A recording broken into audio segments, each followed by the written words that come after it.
The Space Wolves have a rich history of boasting some of the finest heroes that the Imperium has to offer, as well as a lot of running jokes about furries, and we'll just kind of chalk that up to Thousand Sons heresy at this point. But the Space Wolves, as I've mentioned before, were the first 40k faction that I ever collected, and they've really had quite the change since their very first incarnation in 2nd edition. The old black and gold bordered codexes of the early 90s now replaced by the matte silver codexes of now. They were a chapter that was filled with ancient traditions, deeply rooted in both Norse mythology and Nordic customs. Every chapter tends to borrow from something. The Ultramarines borrow heavily from the Grecians of antiquity, the Thousand Sons from Egyptian naming mechanics as well as iconography, and so on and so forth. Since then, the Space Wolves have really gone through a hard change in their overall image, but that is not the subject of our video. Instead, I want to talk about one of the oldest characters in not only the Space Wolves lore, but the Imperium as a whole, Ulrik the Slayer, the venerated badass High Wolf Priest of the Rout. He's one of the most decorated warriors in the chapter, older than even Logan Grimnar, the Great Wolf himself. So, today, we'll talk about the wide-spanning lore of Ulrik, the canon conflicts that arise from that, and his intersecting with renowned characters such as Ragnar Blackmane. As well, we're going to go into how he's evolved on the tabletop. This is not the Rogel Dorn Primarch video that I promised, but that's coming out this weekend. Sorry for the delay, guys, but I like to pour all my love into those Primarch videos and make sure that they're sterling for y'all. So please just bear with me on the delay there. But our story begins not on distant Fenris, but instead on the famous planet of Armageddon, with its sprawling hive worlds under constant siege from bad social media updates, gang wars, and multiple incursions from any number of Xenos or heretic that thinks Armageddon is worth capturing for the most part. The very first War of Armageddon was different than the others, mainly in that it had a really big, really pissed off demon Primarch in Angron leading the charge. Also, Grey Knights were deployed en masse to help deal with said demon Primarch. And this is unique because typically Grey Knights aren't fielded in large numbers of mixed Imperial forces. When I say mixed, I say Space Marines and Imperial Guard. This is mainly due to the mind wiping that is required after witnessing the Grey Knights in combat. Typically they're fine doing it with Imperial Guard because for the most part Space Marines just kind of regard Imperial Guard as like a means to an end. Not in the way that the Horus Heresy uses them as cannon fodder, but still. They don't mind wiping the minds of Imperial Guard. They're a little less, or a little more hesitant to do it with Space Marine. But during the conflict, the Space Wolves, led by Logan Grimnar, were deployed with a number of great companies. One of said great companies was led by Wolf Lord Kruger. And for those of you who don't know, every Wolf Lord is attended by a personal bodyguard called the Wolf Guard. This is a kind of quasi-command squad comprised of a lot of different elements. But the criteria for becoming a Wolf Guard isn't as simple as time or natural progression of promotion. Rather, Wolf Guard are selected from within the Great Company based off of remarkable deeds. This fills the unit with a kind of mix of stern veterans and hot-headed youth that temper each other across the many battles that they share together. Kruger's Wolf Guard included a young, or should I say younger, Ulrik, before he had earned his coveted title. As the Space Wolves met with the World Eaters on all fronts, Kruger's forces were embroiled in the thick of the melee, howling and charging relentlessly into their corrupted cousins. Insane wails and crazed shouts for the Blood God answered the chorus of wolves. Betrayer met Vindicator, as Kruger dueled with a pack of Khorne berserkers. Disarmed and surrounded, Kruger lay dying from multiple wounds. Ulrik howled and leapt to the defense of his Wolf Lord, killing the last 3 Khorne berserkers. As Kruger died, Ulrik fought on with righteous fury, emboldening the men when they wavered the most, shoring up gaps in the line and charging from one melee to the next. The 8th edition codex remarks this as, Ulrik fought like a thunderwolf that day, inspiring his battle brothers and even earning an unusual accolade of a grim salute from the Lord of the World Eaters himself. And that's an amazing feat in and of itself. This is what makes Ulrik so ballsack-rupturingly awesome. Angron did not get along with Leman Russ, as we've discussed in the video on Angron, and the one on Russ. For a demon Primarch like Angie to have a moment of clarity wherein he's not filled with blood-drunk battle lust and give him the old proverbial tip of the fedora is an immense amount of recognition. From that day forward, Ulrik earned the title of the Slayer. Every time he walks on board a ship, his intro music is Raining Blood from the Decade of Aggression album in his honor. The Wolf Guard wanted to promote him to Wolf Lord of Kruger's Great Company, but Ulrik refused. And he's the first individual to refuse a Wolf Lord title since and before. And he believed that his true service to the Emperor and to Russ was on the battlefield with the men, inspiring and fighting with righteous fury. And so it came to pass, as they say, that Ulrik instead picked up the mantle of Wolf Priest, becoming an inspiration upon the battlefield, pushing those around him to greater acts of martial ferocity. The true gift of Ulrik lay not in his impressive martial ability, though, but rather in his ability to select, train, and prepare new recruits of the Space Wolves. You have to remember that Ulrik is the oldest living Space Wolf Space Marine. Logan Grimnar is around the age of 700, 800 years old, with Ulrik probably being in the arena of 900 to 1000 years old. Dante of the Blood Angels is over 1500 years old and is the oldest living Space Marine in the Imperium, not interred within a dreadnought. That honor goes to Bjorn the Fell-Handed, which is also of the Space Wolves.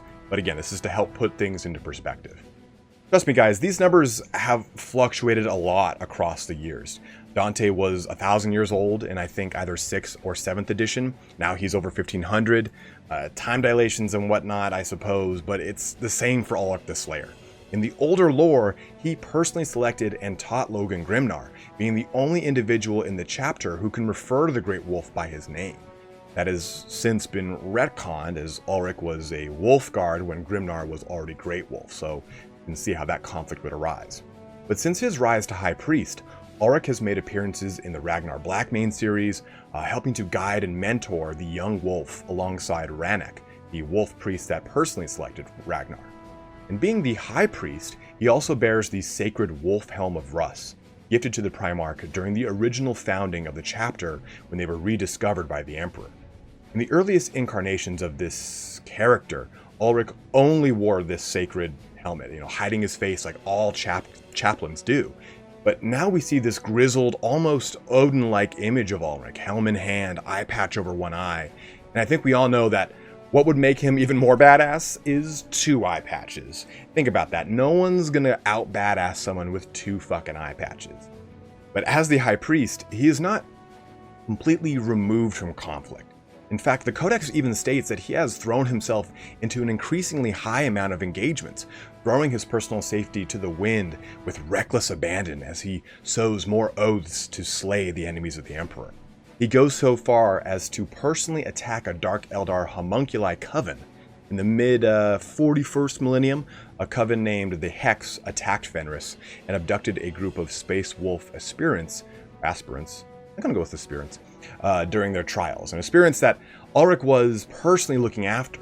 It took 350 years to track them down, but once discovered, the old wolf brought Fang and Bolter to the coven, defeating Kagris Zacht, the homunculus ancient, in single combat and taking his head as trophy back to the Fang. So a very level-headed guy who doesn't hold grudges at all. But during this kind of crazy time that we currently see the 8th edition Warhammer 40,000 lore in, or in the time of all the Space Marine chapters, where Ulrik stands as a traditionalist, a relic of an older age, steeped deeper in the honored traditions of Russ. And as we start to see this transition away from the Space Marine and towards the Primaris Space Marine, we see a bit of an identity crisis. When you read books like The Desolation of Baal, you really start to see the issue that the Primus bring to the table for highly characteristic chapters such as the Space Wolves, Blood Angels, and the like. Primaris Space Marines, if you don't know, are not created with the flaws inherent in their parent chapter. But these flaws are arguably what really makes each chapter distinctive and true to their Primarch. The Space Wolves don't suffer from anything as drastic as the Black Rage for the Blood Angels, but the Canis Helix does have the Wolfen Curse attached to it, essentially turning Space Wolves into werewolves. And this is a fear that the Primaris don't have, since this is no longer a part of their specific gene seed. And it's really interesting to hear how some characters kind of say, are these just basically Guilliman's own soldiers in our colors? So it's a very interesting time in 8th edition where maybe, and this is totally me just speaking off the top of my head here, maybe we'll start to see some Space Marine elements of Loyalist chapters kind of almost becoming these renegade chapters of sorts. I'm not sure, but there's a lot of disdain from certain portions of certain chapters towards the Primaris, and I'm very curious to see how that plays out. But Ulrik, in my mind, stands to help bridge the gap between the traditionalist Marine and the new era of Primaris, and I'm excited to see what that brings as far as lore for the future of the Space Wolves, because they have and always will be one of my favorite chapters, and with Ulrik the Slayer being a standout character in my mind for so many reasons. I've always really loved Ulrik the Slayer. I'd like to read a direct excerpt from Ulrik, or at least a quote from Ulrik, before going into how he has evolved across the tabletop. Brave deeds and selfless acts of courage are the stuff of which all Fenrisians are bred. Search for something greater still. Look for the warrior that, if he were thrown to the wolves, would return as leader of the pack. An old adage adapted to the Space Wolves, but still it's metal nonetheless. Now, as for the tabletop incarnation of Ulrik, it's been a pretty wild ride for him. In the 8th edition, all wolf priests have wolf amulets. And that was not the case once upon a time, in I think 3rd edition, I believe. That wolf amulet gives a 4-up invulnerable save, which is invaluable in the current meta of the 8th edition.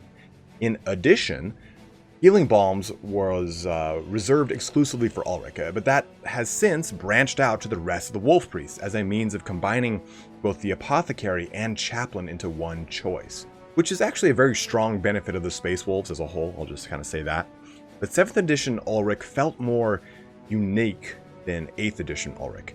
You see, Ulrik's stat line has pretty much always been in line with that of a Wolf Lord, making him pretty strong, or a pretty strong addition to your army. But in 7th edition, he would grant units stubborn, preferred enemy, cause fear, and he himself was fearless. He just felt really cool and really fluffy at the same time. Now, 8th edition Ulrik is the same as any other Wolf Priest with the stat line of a Primaris Wolf Priest, / Wolf Lord for that matter, and grants a 9-inch leadership bubble with his Oath of the Slayer, which I will admit is actually pretty cool here. What it does is you can re-roll failed hit rolls in the fight phase for friendly Space Wolf units within 6 inches of this model. That's the same thing as the Oath of War for every other single Wolf Priest.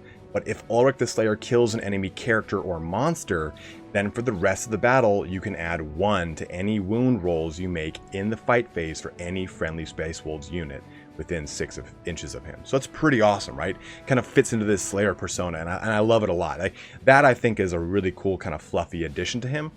Maybe not so much worth the points here, right? I mean, if we're talking about points, you're looking at 117 points for the Old Wolf. And you can get the same stat line for 88 points with a Primaris Wolf Priest. So, unfortunately, Ulrik resembles more his 6th edition self, which was a pretty bland rendition, to be totally honest with you. And gone are the days of the Fang of Morkai, replaced simply with Healing Balms and the uniqueness of his Wolf Amulet. But with all that being said, please, take him in your army. I think he has one of the best of the updated Space Marine models, and I love his new stance. Over time, we've seen a lot of amazing characters in the Space Marine lore. Some of them suffer from being overly good or unflinchingly, read annoyingly, stuffed to the brim with character armor. And what I've liked about Ulrik is that he didn't seem to really need it. He's had a kind of a great arc over the years, and has had a lot of failures that is covered through the many books he's either the focal point of or guest starring in. And I've not been disappointed with the evolution of this character, and as I have with a lot of other ones. I think that's why I decided to do a smaller video on him as a nice ode to a character that has been around for so long, but still hasn't been morphed into something beyond recognition. Hopefully you enjoyed this video on the High Priest of the Space Wolves. There's plenty more 40k lore coming your way, guys. Sorry for the delay in that. I've been working on a side project that has consumed a lot of my time, but I have tons of 40k lore in the hopper over the next few weeks. As always, thanks so much for watching, have a good one, and take care.